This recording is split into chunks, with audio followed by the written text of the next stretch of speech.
Students, আজি class 8 mathematics or chapter 6 বৰ্গ আৰু বৰ্গমূল পাঠৰ exercise 6.4 or question number 1 2 আৰু 3 সমাধান কৰিবলৈ চেষ্টা কৰিম। question number 1 ত আছে বৰ্গমূল নিৰ্ণয় নকৰাকৈ সংখ্যাবিলাকৰ বৰ্গমূলত কেইটা অংক থাকিব তাক আমি নিৰ্ণয় কৰিব লাগে। 2 নম্বৰত আছে হৰণ পদ্ধতিৰে সংখ্যাৰ বৰ্গমূল আৰু 3 নম্বৰত আছে দশমিক সংখ্যাবিলাকৰ হৰণ পদ্ধতিৰে বৰ্গমূল কেনেকৈ নিৰ্ণয় কৰা হয়। এই তিনিটা প্ৰকাৰৰ কোৱেশ্চন আজি আমি সমাধান কৰিবলৈ চেষ্টা কৰিম। তোমালোকে ভিডিঅটো আৰম্ভণিৰ পৰা শেষলৈকে চাবা আৰু টেক্সট বুকটোৰ লগত ল'লে বুজিবলৈ অলপ সহজ হ'ব। এই বৰ্গমূল নিৰ্ণয় কৰাৰ প্ৰক্ৰিয়াটো হৰণ পদ্ধতিৰে অলপ ল'ৰা ছোৱালীসকলৰ বুজিবলৈ অসুবিধা হয়, গতিকে মই এইটো অতি সহজভাৱে তোমালোকক বুজাবলৈ চেষ্টা কৰিম। এতিয়া কোৱেশ্চন নম্বৰ 1ত কি কৈছে চোৱা। কোৱেশ্চন নম্বৰ 1ত কৈছে বৰ্গমূল নিৰ্ণয় নকৰাকৈ তলত দিয়া সংখ্যাবোৰৰ বৰ্গমূলত কেইটা অংক থাকিব তাকে ক'ব লাগে। কোৱেশ্চন নম্বৰ 1ৰ প্ৰথম প্ৰশ্নটো হৈছে 100। এই 100 সংখ্যাটোৰ বৰ্গমূল তোমালোকে নিশ্চয় জানা। 10 100ৰ বৰ্গমূল 100ৰ বৰ্গমূল হৈছে 10, গতিকে 10 মানে কি 10 দুটা অংক থাকে, কিন্তু বৰ্গমূল নিৰ্ণয় নকৰাকৈ যেটো আমাৰ সিস্টেম হেতু কেনেকৈ কৰিব লাগে। আমি কি কৰিম, প্ৰথমতে সংখ্যাটোৰ অংককেইটা গণিম। একদম সোঁফালৰ পৰা প্ৰতি দুটা অংকৰ ওপৰত আমি এডালকে আঁচ টানি দিম। প্ৰতি দুটাৰ ওপৰত দিয়াৰ পিছত হেকত আহি যদি তোমাৰ এটা অংক থাকে সেই এটা অংকৰ ওপৰতে এটা আঁচ দিব লাগিব। এই আঁচ দিলে আমি বুজি পাম কেইটা আঁচ হ'ল, দুটা। গতিকে আমি লিখিম কি যে 100ৰ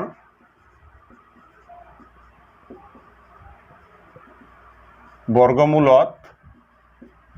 দুটা অংক থাকিব। বুজি পাইছা? এনেকে আমি কৰিব পাৰোঁ অংকবিলাক। তাৰপিছতটো আছে 21904। এইটো এটা সংখ্যা। ইয়াৰ বৰ্গমূল নিৰ্ণয় নকৰাকৈ আমি কৈ দিব লাগে যে এই সংখ্যাটোৰ বৰ্গমূলত কেইটা অংক থাকিব। কি কৰিম, আমি সোঁফালৰ পৰা আৰম্ভ কৰি প্ৰতি দুটা অংকৰ ওপৰত আঁচ টানিম। দুটা গ'ল, এই দুটা গ'ল, আৰু এটা থাকিল, ইয়াৰ ওপৰত এটা হ'ব। গতিকে কেইটা আঁচ হ'ল, তিনিটা আঁচ হ'ল। গতিকে আমি ক'ব লাগিব যে 21904 ইমানৰ বৰ্গমূলত কেইটা আঁচ হ'ল, তিনিটা, অৰ্থাৎ তিনিটা অংক থাকিব। হৈ গ'ল। এইবাৰ 3 নম্বৰটো চোৱা। মই কৰি দিছোঁ গোটেইকেইটাই। ইয়াত কি কৈছে 17850,625। এই সংখ্যাটোৰ বৰ্গমূলত কেইটা অংক থাকিব। দুটাৰ ওপৰত এটা আঁচ, এই দুটাৰ ওপৰত এটা আঁচ, ইয়াৰ ওপৰত এটা আঁচ, এই দুটাৰ ওপৰত এটা আঁচ। কেইটা আঁচ হ'ল, এটা দুটা তিনিটা চাৰিটা, অৰ্থাৎ 17850,625ৰ বৰ্গমূলত কেইটা অংক থাকিব, চাৰিটা অংক থাকিব। তো মৰমৰ ছাত্ৰ ছাত্ৰীসকল, আশা কৰোঁ তোমালোকে বুজি পাইছা। এইবাৰ 2 নম্বৰ অংকটো আমি কৰিবলৈ চেষ্টা কৰিম। তোমালোকে নোট ডাউন কৰি লোৱা। Question number 2।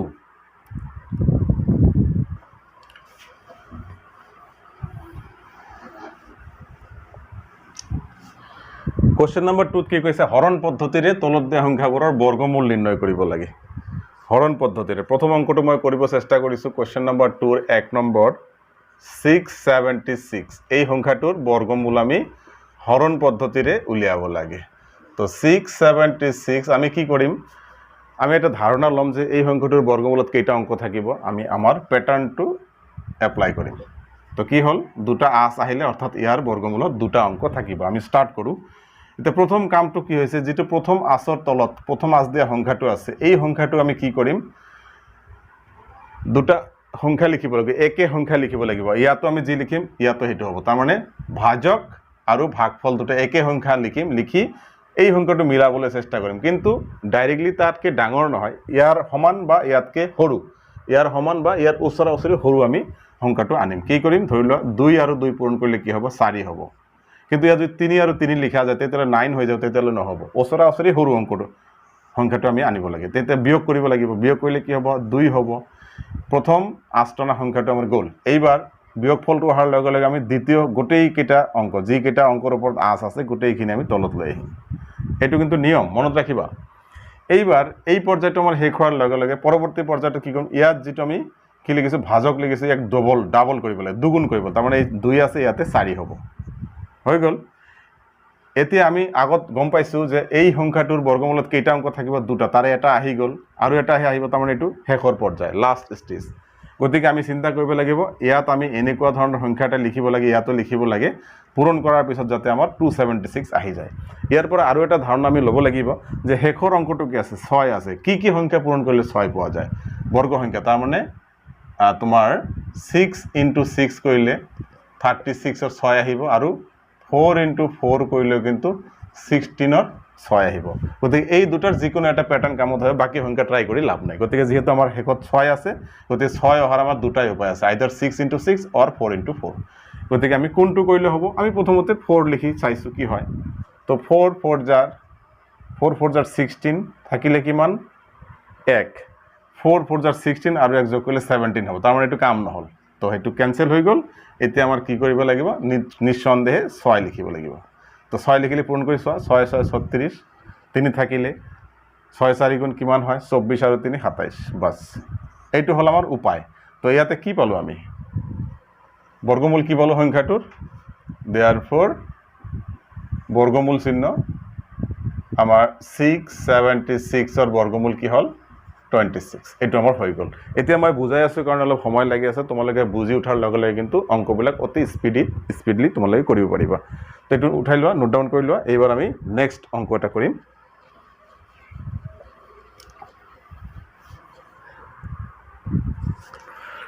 এবাৰ সৰ নাম্বাৰ 2 841 এই সংখ্যাটোৰ বৰ্গমূল কেনেকৈ নিৰ্ণয় কৰিম চোৱা তো 841 আমি কি কৰিম ইয়াৰ বৰ্গমূলত কেইটা অংক থাকিব আমি তাৰ ধাৰণাটো লৈ লওঁ এটো কৰিলে কি হয় আমি জদে মদে কাম কৰি থাকিব দৰকাৰ নহয় আমি একদম সিস্টেমত গৈ পেলাই হেক কৰিব পাৰিম এবাৰ চোৱা 8 আছে আমি কি কৰিম 3 3 লিখিলে তো আমাৰ 9 হৈ যাব নহব এতিয়া আমি 2 2 লিখিব লাগিব 2 2 গুণ 4 তো বিয়োগ কৰিলে হ'ব 4 এইবাৰ 41 টো তলত লৈ আহা তো ইয়াৰ বৰ্গমূলত যেহেতু দুটা অংক থাকিব তাৰে এটা হৈ গল আৰু এটা ইয়াত আহিব তাৰ মানে এটো হেকৰ পৰ্যায় এতিয়া কি কৰিম আমি 2 টো ডবল কৰি 4 লিখিলো এবাৰ আমাৰ হেকত 1 আছে 1 আহিবলৈ কি সংখ্যা পূৰণ কৰিলে 1 পোৱা যায় 1 * 1 হলে 1 হ'ব আৰু 9 * 9 হলে 81 হ'ব তাৰ পৰা 1 পোৱা যায় তো আমি 1 লিখিলে কি হ'ব 1 * 1 কৰিলে কি হ'ব 41 হ'ব নহব 400 আছে এতে গতিকে আমাৰ 9 এ লিখিব লাগিব 9 আমি 9 9 jar 81 or 1 হাউত থাকিলে 1 9 4 jar কিমান হ'ব 36 আৰু 8 44 হৈ গল এটো আমাৰ হৈ গল এইবাৰ তুমি কি কৰিবা therefore কি কৰিবা 841 841 = কি আহিব 8 29 হ'ব ইয়া বর্গমূল তোমাৰো ছাত্ৰছাত্ৰীসকল নোট ডাউন কৰি লোৱা এইবাৰ মই তোমালোকক গোটেইকেইটা অংক কৰি দিলে তো সময় বহুত ভিডিওত ডাঙৰ হৈ যাব এইবাৰ 9 নম্বৰ প্ৰশ্নটো তোমালোকে সব বাকিখিনি তোমালোকে নিজে ট্ৰাই কৰিবা কোশ্চেন নম্বৰ 9 আৰু 10 এই দুটা মই কৰি দিম বাকিখিনি তোমালোকে নিজে কৰিবলৈ চেষ্টা কৰিবা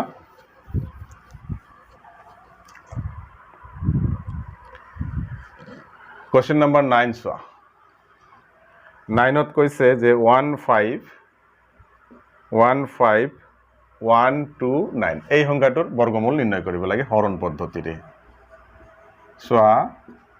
15129 কি কৰিম আমি প্ৰতি দুটা অংকৰ ওপৰত আঁচ টানি দিম আমাৰ কি আহিব বর্গমূলত কেইটা অংক থাকিব যেহেতু আঁচ তিনিটা আছে তিনিটা অংক বর্গমূলত থাকিব এতিয়া 1 আনিবলৈ 1 আৰু 1 এ পূৰণ কৰিব লাগিব গতিকে এটো শূন্য হৈ গল নিলিখিলেও হৈ যায় এবাৰ তুমি নেক্সট পৰ্যায়ত 51 টো তুমি লৈ আহা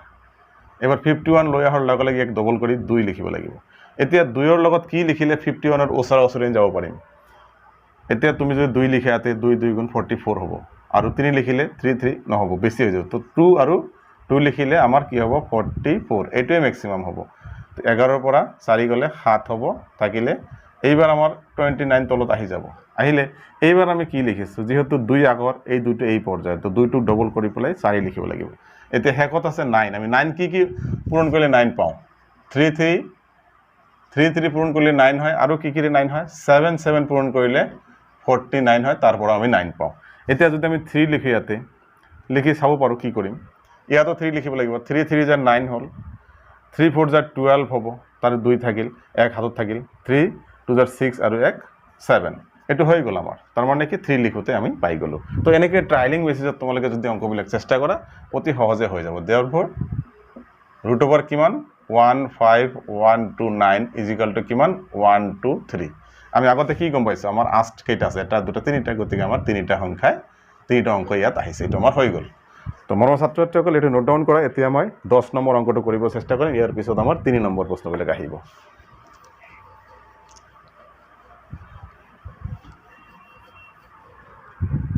নাম্বাৰ 10 নম্বৰ অংকটো কি কৈছে আমাৰ 21904 মানে 21904 এই সংখ্যাটোক হৰণ পদ্ধতিৰে বৰ্গমূল উলিয়াব লাগে তো 21904 প্ৰতি দুটাৰ ওপৰত আমি আঁচ টানি দিম কেইটা অংক থাকিব বৰ্গমূলত তিনিটা যেহেতু আঁচ তিনিটা আছে গতিকে দুয়ক আনিবলৈ হ'লে দুই কি সংখ্যা পূৰণ কৰিব লাগে 1 তো 1 আহিলে 1 বিয়োগ থাকিল এতিয়া 19 তলত আহিব এবাৰ এই 1 টো ডাবল হ'ব ইয়াত কি লিখিলে আমি ইয়াৰ ওচৰে যাব পাৰিম 119 এইবাৰ তুমি যদি ইয়াতে 5 লিখা ইয়াতে যদি 5 লিখা 5 25 গুণ 125 হৈ যাব বেছি হৈ যাব গতিকে আমি কি কৰিব লাগিব 4 লিখিব লাগিব তো 4 লিখিলে 4 4 গুণ 16 হাত থাকিলে 1 4 গুণ 8 1 9 হৈ গ'ল এটো বিয়োগ কৰে এতিয়া 9 - 6 3 আৰু 11 - 9 2 এইবাৰ তোমাৰ 04 টো তলত আহি যাব এবাৰ চোৱা 24 তোমাৰ আছে এতিয়া 2 টো আগৰ পৰ্যায়ৰ গতিকে 2 থাকিব এই 4 টো আমাৰ ডবল হৈ 8 হৈ আহিব এইবাৰ তোমালোকে চোৱা ইয়াত 4 আছে 4 কি পূৰণ কৰিলে পোৱা যায় তোমালোকে চোৱা 2 * 2 4 পাব পাৰো আৰু 8 * 8 কৰিলে আমি 64 ৰ পৰা 4 পাব পাৰো গতিকে আমি কি লিখিম ইয়াতে 2 লিখিলে আহিব নে 8 লিখিলে আহিব 2 লিখিলে কি হ'ব চোৱাচোন 2 ইয়াতে যে 2 লিখো 2 * 2 = 4 তো আমাৰ এই 2 2 পূৰণ কৰিলে কি হ'ব 200 আছে 200 400 হ'ব ইয়াত আছে কিন্তু 2300 গতিকে আমাৰ এই 2 লিখিলে কাম নহব ইয়াত কি লিখিব লাগিব আমাৰ 8 লিখিব লাগিব 8 তো 8 লিখিলে ডাইৰেক্টলি তোমাৰ 2304 আহিব তোমাৰ ছাত্ৰ ছাত্ৰীসকল এখানে হৈ গ'ল তো therefore 21904 ইয়াৰ বৰ্গমূল কি হ'ব 148 হৈ গ'ল তো আমাৰ কোৱেশ্চন নম্বৰ 2 সমাধান হৈ গ'ল আছে যে তলত দিয়া দশমিক সংখ্যাবোৰৰ বৰ্গমূল উলিওৱা হৰণ পদ্ধতিৰে তো একেই নিয়ম আমাৰ আগৰ 2 নম্বৰৰ লগত 3 নম্বৰৰ ডাইৰেক্টলি মিল আছে কি ইয়াত অকমান পাৰ্থক্য কি দশমিক দিয়া আছে আগৰ বিলাকত দশমিক নাই simple same method question number 3 প্ৰথম নম্বৰটো মই কৰিছো 5184 এই সংখ্যাটোৰ বৰ্গমূল নিৰ্ণয় কৰিব লাগে হৰণ পদ্ধতিৰে তোমালোকে মনোযোগ দিবা অতি সহজ তো 51.84 আমি কি কৰিম সফলৰ পৰা আৰম্ভ কৰি প্ৰতি দুটা অংকৰ ওপৰত আমি আঁচ টানি দিম কিয়নো আমি জানিম যে কেইটা অংক থাকিব ইয়াৰ বৰ্গমূলত তো দুটা থাকিব এতিয়া চোৱাচোন তোমালোকে 51ক আমি কেনেকৈ পাওঁ ডাইৰেক্টলি তো 51 নাহিব 7 7 = 49 হল এবাৰ মাইনাস কৰিলে 2 থাকিব এবাৰ তুমি এই সংখ্যাটো যেতিয়া তলত লৈ আহিবা তেতিয়া এই দশমিকটো ওপৰত দি দিব লাগিব এতিয়া তুমি 84 টো তলত লৈ আহিলা ওকে এইবাৰ এই 7 টোক ডাঙৰ দুগুণ কৰিবা 14 হ'ব এবাৰ ইয়াত কি আছে 4 আছে 4 আমি কি সংখ্যা পূৰণ কৰিলে পাওঁ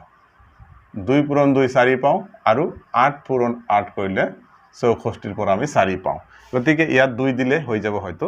2 লিখিলা 2 2 গুণ 4 2 4 গুণ 8 2 1 গুণ 2 আমাৰ হৈ গ'ল গতিকে আমাৰ হৰণটো মিলি গৈছে গতিকে √5 1.84 কি হ'ব 7.2 এটা আমাৰ হৈ গ'ল অতি সহজ ডেসিমেল থকাটো কোনো ডাঙৰ কথা নাই মই আকৌ কৈছো যে প্ৰথম স্টেপত কামটো কৰিলা তাৰ পিছত যেতিয়া মাইনাস হৈ আহিব এই দশমিকৰ পিছফালৰ অংকখিনি তলত লৈ আহাৰ লগে লগে কি কৰিবা এই দশমিকটো ওপৰত দি দিয়া বস হৈ গ'ল তাৰ পিছত এজ ইট ইজ দশমিক নথকাৰ নিচিনা কৰিলে হৈ যায় তোমালোকে নোট ডাউন কৰিলা এইবাৰ আমি ইয়াৰে 3 নম্বৰটো কৰিছো প্ৰথম তাৰ পিছত বাকি আৰু এটা কৰি দিম বাকি দুই এটা তোমালোকে নিজেও কৰিবা Question number 3 of 3 কি কৈছে 98.01 এই সংখ্যাটো বৰ্গমূল নিৰ্ণয় কৰিম আমি হৰণ পদ্ধতিৰে তো 98.01 তুমি আঁচ টানি দিলা এতিয়া 98 আমি কেনেকৈ পাওঁ 98 তো ডাইৰেক্টলি নাপাম 98 ৰ ওচৰা-ওচৰি যাম তো 9 9 = 81 10 10 = 100 হৈ যাব তো 10 10 গুণ 100 হৈ যাব নহব তাৰ মানে 9 * 9 হ'ব 81 তো মাইনাস কৰিলে 7 থাকে ইয়াত থাকিব 1 এটা কি আমাৰ এই অংকখিনি তলত আনিব লাগিব না তলত আনি লোৱাৰ আগৰ আগে তুমি এটো দশমিকটো ওপৰত দি দিলা বাস হৈ গ'ল এইবাৰ 9 টোক তুমি ডবল কৰি পেলাই 18 কৰা এতিয়া ইয়াত আছে 1 কি অংক পূৰণ কৰিলে 1 পোৱা যায় তুমি 1 আৰু 1 পূৰণ কৰিলে 1 পাবা আৰু 9 আৰু 9 পূৰণ কৰিলেও কিন্তু 1 পোৱা যায় তাৰ মানে 81 আহে 1 আহে নহয় তো এইবাৰ তুমি কি লিখিলে আহিব এতিয়া যদি তুমি 1 লিখা ইয়াতে 1 লিখা তেলে 181 আহিব তাৰ মানে নহব তুমি নিশ্চয় ইয়াতে 9 লিখিব লাগিব ইয়াতো 9 লিখ পূৰণ কৰি দিয়া এতিয়া 9 9 জাৰ 81 ৰ 1 এতে 9 8 জাৰ কিমান হ'ব পূৰণ কৰিলে এইটো এক্সাক্টলি আহিব তোমালোকে পূৰণ কৰি চাবা হৈ গল therefore √98.01 ইকুয়াল টু কি হ'ব 9.9 হৈ গল এটো আমাৰ আনসাৰ তোমাৰ ছাত্ৰছাত্ৰীসকল আশা কৰো তোমালোকে বুজি পাই আছা নোট ডাউন কৰি লোৱা এতিয়া শেষৰ অংকটো 6 নম্বৰ অংকটো মই কৰি দিম বাকি যি দুই এটা থাকিব তোমালোকে নিজে কৰিবা